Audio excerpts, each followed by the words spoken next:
Ini adalah Eyang Sakti, ya. Ini adalah makamnya. Dan ini setiap hari beliau ada di posisi ini.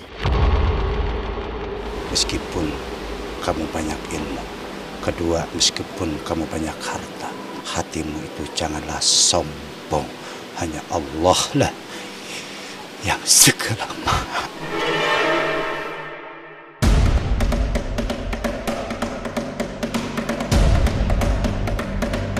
Terletak di Kecamatan Panjalu, Ciamis, Jawa Barat, Situ Lengkong Panjalu mengalirkan kisah ganjil tentang keberadaan sosok harimau putih dan harimau hitam. Begitu memasuki pintu masuk area tempat berziarah di Situ Lengkong, ada patung berupa harimau hitam dan putih. Bukan sekedar hiasan, patung tersebut menjadi simbol sebagai hewan misterius yang konon menjadi penjaga area tersebut. Dan tak sedikit warga atau peziarah yang melihat sesosok makhluk seperti harimau.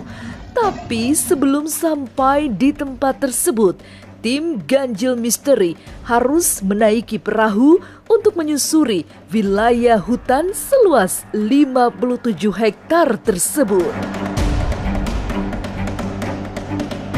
Jangan dulu berlalu, masih akan banyak keganjilan terjadi di sini. Dan jangan lupa subscribe, like, share, dan komen agar tak ada yang terasa ganjil di sekitar Anda.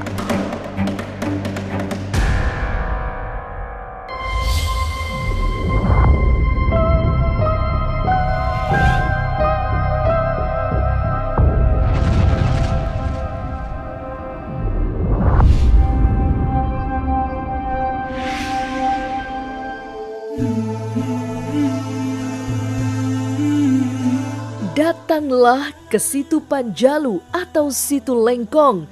Ada jejak-jejak peninggalan kerajaan masih bisa ditemukan di sini. Dari tepi situ, pandangan mata akan menatap daerah Bukit Nusa Larangan atau Nusa yang disucikan. Konon, daerah ini dijaga oleh makhluk gaib berupa macan hitam dan putih.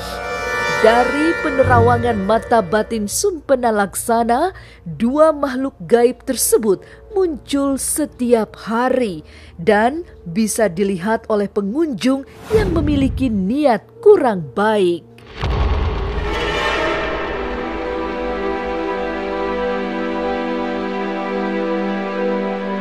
Saya sudah berada di tangga untuk mendaki ke makam Ki Panjalu. Yaitu ini disimbolkan dengan macan putih, ya.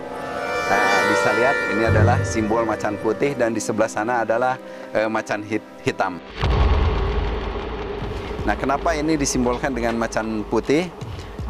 Karena konon katanya memang yang berjaga di area ini adalah seluruh dari keluarga Ki Panjalu sebagai orang tuanya, begitu ya. Dan beliau ini adalah inilah pemirsa, ini digambarkan macan hitam, ya, atau istilahnya mungkin macan kumbang, ya, kalau di dunia nyatanya gitu.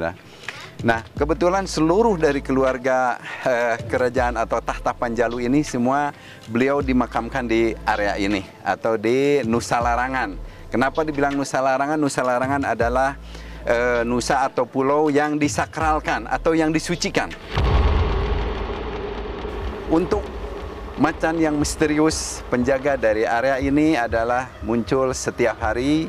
Terkadang kalau memang ada pengunjung mungkin yang barangkali kurang bagus etikanya atau yang berniat mungkin ada hal-hal yang negatif lah, ya, itu mereka akan memperlihatkan diri.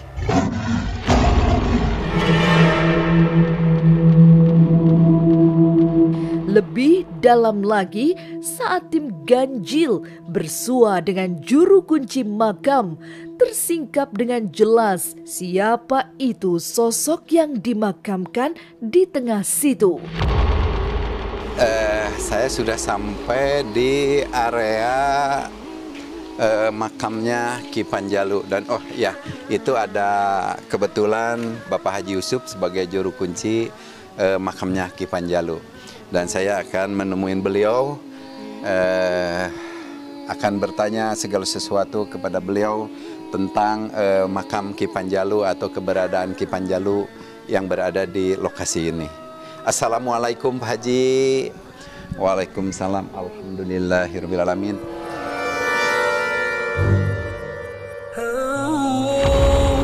Tolong Pak Kiai, siapakah yang dibilang Ki Panjalu sekarang di sini, makamnya di sini? Ini adalah Raja Panjalu terakhir yang bernama Prabu Haryang Kencana. Ayahnya yaitu Prabu Borosngora, gelarnya Syekh Abdul Iman. Syekh Abdul Iman diberi gelar oleh gurunya dari Tanah Suci Mekah, yang ditugaskan oleh sang ayah yaitu Eyang Prabu Cakradewa. Beliau berguru ke Tanah Suci Mekah mencari ilmu kerahayuan. Kenapa? Panjalu ilmunya kerahayuan. Isinya ilmu kerahayuan ada dua, satu ilmu sejati, dua ilmu menyempurnakan diri. Dan diberi beban tugas oleh sang ayah yaitu membawakan sebuah gayung. Kalau di Panjalu gayung, ya, namanya gayung geranjang. Apa itu gayung geranjang? Gayung di bawahnya bolong-bolong, namanya gayung geranjang. Amanah sang ayah, jangan dulu pulang kalau air dari gayung masih bocor atau keluar. Carilah nak seorang guru, adanya di Tanah Suci Mekah. Langsung beliau menggagem sebuah ajian ras silok. Sampailah di Kubes Padang Arafah. Beliau bertemu dengan seorang kakek. Langsung beliau bertanya, "Kek, saya mencari seorang guru. Kata orang tua saya adanya di Tanah Suci Mekah." Langsung kakek bawa, langsung beliau mencari ilmu kerahayuan yaitu ilmu sejati. Apa itu ilmu sejati? Yaitu ilmu agama Islam. Dan menyempurnakan yaitu ajaran-ajaran agama Islam, Al-Quran, hadis dan kitabnya.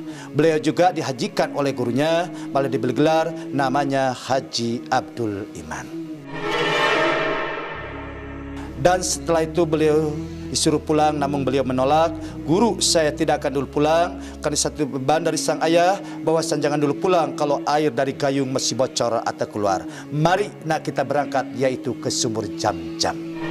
Bacakan olehmu dua kalimat syahadat, bacakan kalimat la ilaha illallah dan dikrullah, dikir kepada Allah di dalam hatimu. Ambil air dari sumur Jam-Jam dengan gayung yang bolong-bolong, dengan izin Allah, dengan kekuasaan Allah. Air tidak bocor, air tidak keluar. Bukan sulap, bukan akurat, tapi izin Allah."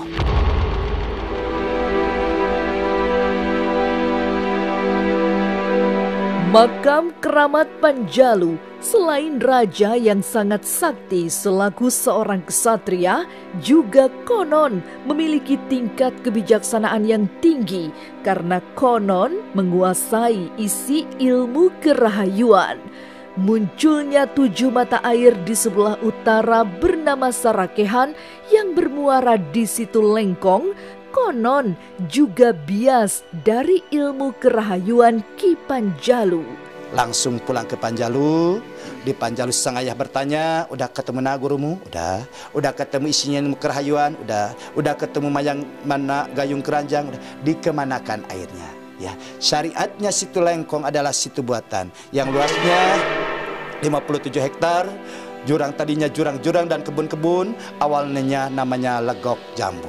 Ini pemakamannya yang luasnya 5,5 hektar, namanya Pasir Jambu, ya, dan namakan Pasir Jambu.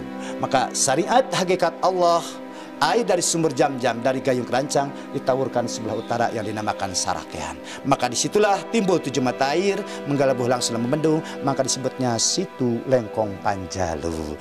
Maka beliau terkena Soko Galuh Panjalu, penyebar agama Islam. Aura yang menyejukkan hati dirasakan oleh budayawan spiritual Sumpena Laksana ketika tiba di tempat tafakur Ki Panjalu di mana tertulis wangsit beliau di sebuah loh batu. Jaraknya sekitar belasan meter dari makam dan dikelilingi hutan yang masih asri. Tapi benarkah ada sosok astral yang sering muncul di sekitar lokasi wangsit Ki Panjalu ini? Pak Kiai, ini adalah batu tulis. Batu tulis yaitu wangsit Panjalu. Papagon, agama, negara, jadikan amalan lahir batin ulah salah. Eta papagon Panjalu, mangan karena halal, pake karena suci, ucap sabenere. Iya, batu tulis. Oh, jadi tulisan itu artinya seperti itu. Wangsit Panjalu. Wangsit Panjalu. Ini kan tempat tapakurnya. Tempat tapakurnya. Maka wangsit. Oh, pantasan jadi terasa salah satu dari aura di sini menjadikan kita penyejuk jiwa, tentram. Dalam situasi apapun ada khodam atau ada segala sesuatu, entah itu jin atau siapa yang bisa menimbulkan diri di daerah-daerah ini, Pak Kiai. Pasti di tempat karomah manapun pasti ada.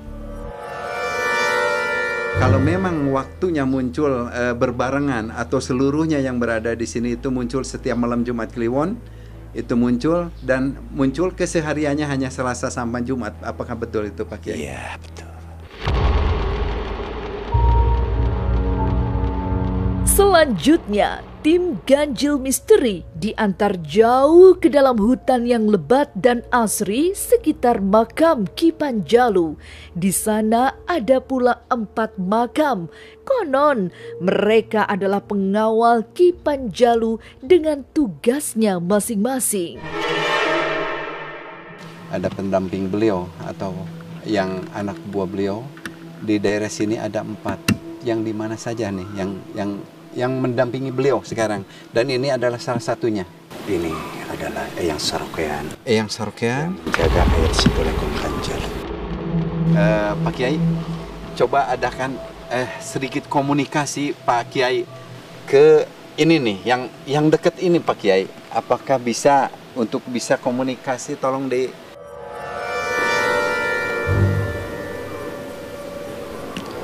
Yang penting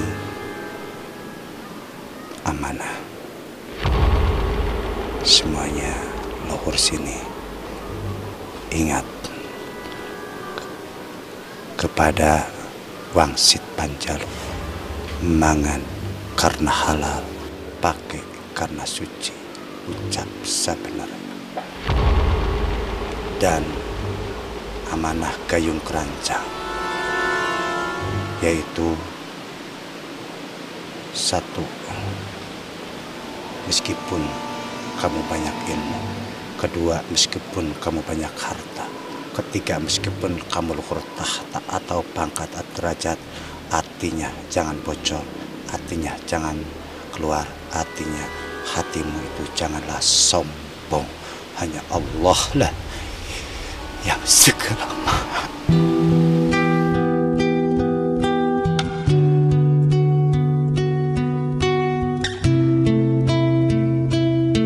Dan keempat sosok pengawal itu kini menampakkan diri kepada budayawan spiritual Sumpena Laksana. Tapi oleh mata biasa, sosok mereka tak terlihat di siang hari. Namun, konon bisa dilihat dengan jelas di malam hari. Dan keberadaan makhluk gaib berupa macan hitam dan putih penjaga makam Ki Panjalu pun konon kadang dilihat oleh penjaga dan pengunjung. Bahkan konon daerah makam ini dilingkari oleh tubuh ular yang ekor dan kepalanya berada di pintu masuk makam.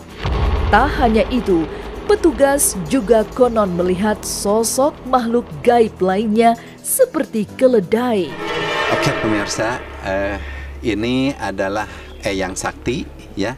Ini adalah makamnya, ya. Ini adalah Raden Demang Prajasasana ya, atau Kiai Sakti. Nah, beliau ini makamnya. Nah, beliau ini adalah mempunyai, dalam penglihatan saya ya, secara mata batin saya, ini ada 4 yang mendampingi beliau. Entah itu muridnya, kayaknya si muridnya yang disayang. Dan ini setiap hari beliau ada di posisi ini. Nih, beliau ada di sini satu. Dan itu kalau mungkin malam hari bisa kita lihat, atau pakai infrared juga bisa kita lihat. Ini di sini juga nih. Nah, ini ya, nih ini nih. Nih, yang dekat ada ini. Nah, ini juga hanya melihat. Nah, terus ini. Nah, beliau agak jauh ya sedikit, agak jauh sedikit. Nah, itu juga beliau mengatakan, hanya bilang sampurasun ya. Dan ini salah satu yang di sini. Ini nih, tuh di bawah. Ya, di bawah. Nah, itu juga yang keempat dari sini. Nah, dalam keseharian atau sehari-hari mungkin Eyang Sakti didampingi oleh 4 pengawalnya ini.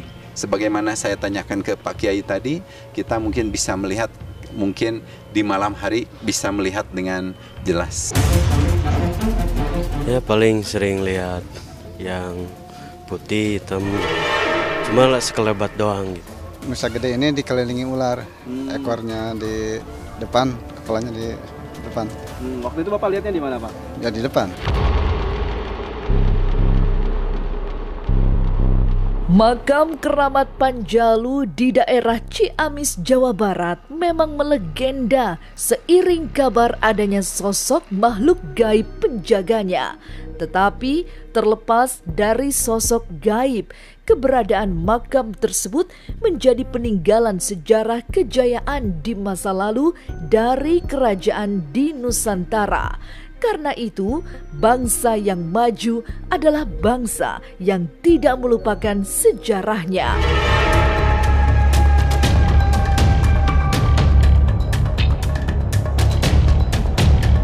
Inilah ganjil yang akan menguak berbagai misteri di alam nyata dan tak kasat mata.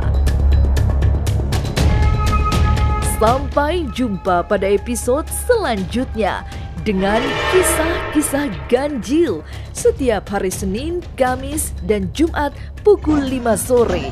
Tapi sebelumnya, jangan lupa subscribe, like, share, dan komen agar tak ada yang terasa ganjil di sekitar Anda.